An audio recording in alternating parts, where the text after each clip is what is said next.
नमस्कार, चलिए स्टार्ट करते हैं आज का वीडियो। आज का वीडियो हमारा है करंट अफेयर्स का, बहुत इंपॉर्टेंट है। यह है पार्ट 14। अभी तक हम 13 पार्ट कवर कर चुके हैं।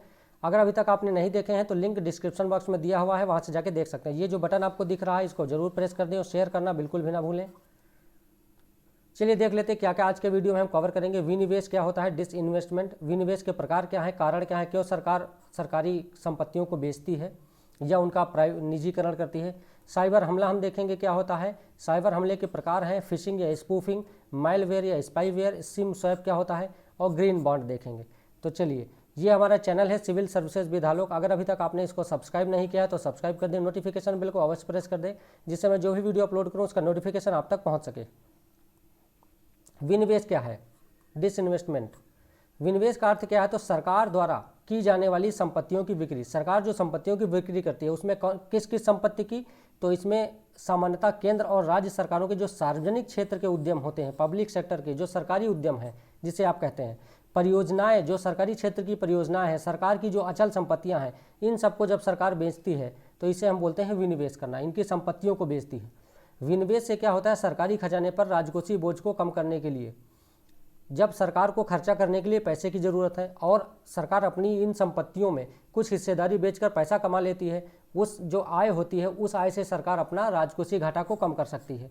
ठीक है, नहीं तो राजकोषीय घाटा पूरा करने के लिए सरकार को ऋण लेना पड़ता है। इस तरह से सरकार ने अपनी संपत्ति को बेच के उससे पैसा ले लिया तो सरकार का राजकोषीय घाटा कम हो जाता है। ठीक है, और विशिष्ट जरूरतों को पूरा करने के लिए धन जुटाती है। कोई नई परियोजना चलानी है जिसके लिए सरकार को पैसे की बहुत आवश्यकता है, तो इस प्रकार से सरकार विनिवेश करती है। इसकी कई विधियां हैं, कम मात्रा में विनिवेश, अधिक मात्रा में विनिवेश या पूर्ण विनिवेश, इसी को बोलते हैं निजीकरण। कम मात्रा में विनिवेश का मतलब है कि कोई कंपनी है जिसमें सरकार की हिस्सेदारी 100% है या मान लीजिए 80% है। सरकार उस हिस्सेदारी में से 51% अपने पास बचाए रखेगी। उसके बाद जितनी भी अधिक है, 51% से ज़्यादा जितनी भी हिस्सेदारी है उस कंपनी में, उस उद्यम में, तो उसको सरकार बेच देगी। शेयर 51% सरकार के पास अगर है तो सरकार के पास उसका प्रबंधन का मालिकाना हक होता है।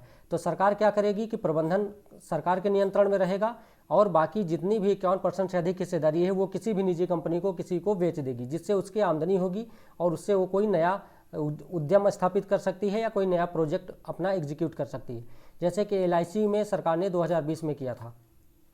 अधिक मात्रा में विनिवेश का मतलब है कि सरकार 51% से कम अपने पास शेयर रखे। तो सरकार ने जब अपने पास 51% से कम शेयर रखे हैं किसी उद्यम के, बाकी उसने बेच दिए हैं, मतलब सरकार ने उसका प्रबंधन का जो नियंत्रण है वो भी बेच दिया है। यानी नियंत्रण में सरकार का हस्तक्षेप नहीं होता है। इसको हम बोलते हैं अधिक मात्रा में विनिवेश।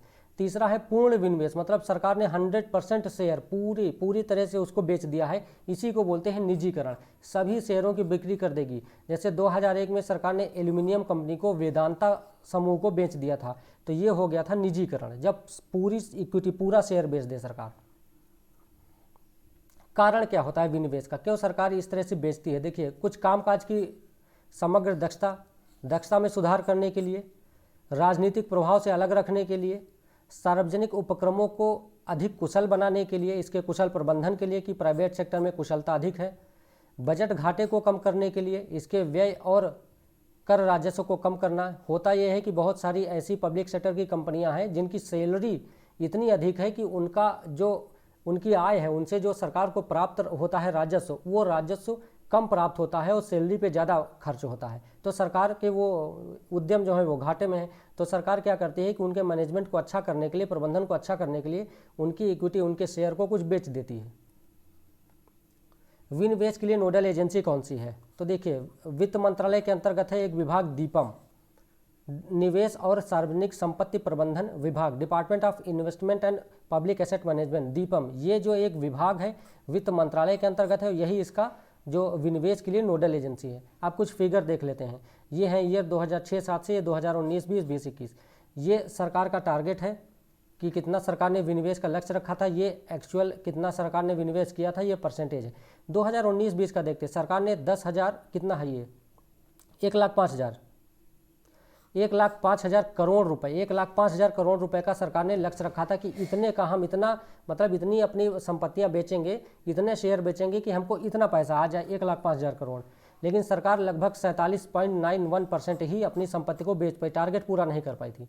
2020-21 अभी पिछले साल की बात करते हैं तो 2020-21 में सरकार ने 2,10,000 करोड़ का लक्ष्य रखा था कि हम इतना शेयर या इतना अपना परसेंटेज बेचेंगे कि हमको 2,10,000 करोड़ रुपए की राशि मिल जाए। अब सरकार इसमें सिर्फ 3%, कोरोना का बहुत बड़ा प्रभाव है इसमें, सिर्फ 3% ही सरकार अपने टारगेट को अचीव कर पाई है। अब देखिए साइबर हमला क्या होता है। किसी कंप्यूटर या कंप्यूटर नेटवर्क का अनधिकृत उपयोग, जब आप अधिकृत नहीं है उसका उपयोग करने के लिए, चोरी कर रहे हैं, आप चोरी से उसका उपयोग कर रहे हैं, तो अनधिकृत उपयोग तथा उसे उजागर करने, उसे बदलने या अक्षम करने या नष्ट करने या चोरी करने या उस तक अनधिकृत पहुंच, ये कोई भी ऐसी गतिविधि है तो वो साइबर हमला कहलाएगा। साइबर हमला किसी भी प्रकार की ऐसी आक्रामक युक्ति है जो कंप्यूटर सूचना प्रणाली, इंफ्रास्ट्रक्चर, कंप्यूटर नेटवर्क या व्यक्तिगत कंप्यूटर उपकरणों को लक्षित करती है। ठीक है, तो आपकी अनुमति के बिना अगर आपके कंप्यूटर में कोई पहुंचने का प्रयास करता है या वो उसमें का कोई डेटा नष्ट करता है, चोरी करता है, उसको कुछ बदलता है या पब्लिक उसको सार्वजनिक करता है, तो ये सब साइबर हमला की उसमें आते हैं परिभाषा में। साइबर हमले के तरीके क्या है? देखिए पहला है फिशिंग या स्पूफिंग, एक ही चीज़ है, फिशिंग कही है स्पूफिंग कही। इसमें क्या होता है कि हमलावर अपनी पहचान छुपाकर स्वयं को एक विश्वसनीय स्रोत के रूप में प्रस्तुत करते हैं। जैसे बहुत सारे लोगों के पास बहुत सारी फ्रॉड कॉल्स आती हैं कि मैं SBI से या PNB से मैं कहाँ से बोल रहा हूँ और आपका ATM लॉक होने वाला है या कुछ समस्याएं हैं, तो आप अपना या तो पिन बता दीजिए या तो अकाउंट नंबर बता दीजिए या तो OTP जा रही है उसको बता दीजिए। तो इस तरह के जो फ़ोन कॉल आते हैं वो स्पूफिंग या फिशिंग हमले के हैं, ये भी एक साइबर हमला है। तो इस प्रकार से वो लोग आपके बैंक खाता का डिटेल चुरा लेते हैं और फिर आपके बैंक से पैसे उड़ा देते हैं। अगला है मैलवेयर या स्पाईवेयर। ये कंप्यूटर, मोबाइल, टैबलेट, इनसे गुप्त जानकारियां चुराता है और अपने ऑपरेटर तक पहुंचाता है, जो इसका मालिक होता है स्पाईवेयर का, उस तक पहुंचाता है। जैसे अभी आपने देखा होगा पेगासस का मामला इस समय बहुत चल रहा है। ठीक है, तो पेगासस क्या है? एक स्पाईवेयर है और ये क्या करता है कि ये एक NSO कंपनी है इजराइल की, वही इस स्पाईवेयर को बनाती है। तो वो क्या करती है कि वो सिर्फ गवर्नमेंट्स को, विभिन्न देशों की सरकारों को ही ये जो स्पाईवेयर है वो देती है, बेचती है। अब वो सरकारें इसका उपयोग करती हैं दूसरी सरकारों के खिलाफ जानकारी जुटाने के लिए। तो ये आपका स्पाईवेयर है। बहुत इस समय इसको लेकर बहुत विवाद चल रहा है। सिम स्वैप क्या है? सिम स्वैप मूल सिम का क्लोन बनाकर मूल सिम को नष्ट कर दिया जाता है, अमान्य कर दिया जाता है, और जिसका जो क्लोन बनाया गया था वो डुप्लीकेट सिम, उसी का उपयोग करके ऑनलाइन बैंक अकाउंट से धनराशि चुरा ली जाती है। ये है सिम स्वैप। ठीक है, तो ये है आपके साइबर हमले के तरीके। ग्रीन बॉन्ड क्या है? पहले देखते बॉन्ड क्या होता है। तो बॉन्ड आय का निश्चित साधन है। ठीक है, निवेशक द्वारा उधारकर्ता को दिया जाने वाला ऋण प्राप्ति का एक साधन है। बॉन्ड क्या है? तो ऋण प्राप्ति का एक साधन। जैसे सरकार बॉन्ड जारी करती है, जैसे आप देख लीजिए NSE या KVP, ज़्यादातर लोग जानते होंगे।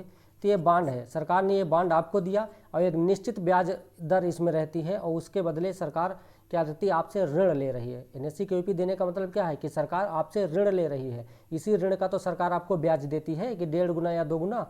तो ऋण प्राप्ति का एक साधन है जिसके माध्यम से ग्रीन प्रोजेक्ट, तो ग्रीन बॉन्ड का हो गया। तो ये ग्रीन बॉन्ड जारी करने के बाद जो पैसा आएगा वो सिर्फ ग्रीन प्रोजेक्ट में लगाया जाता है।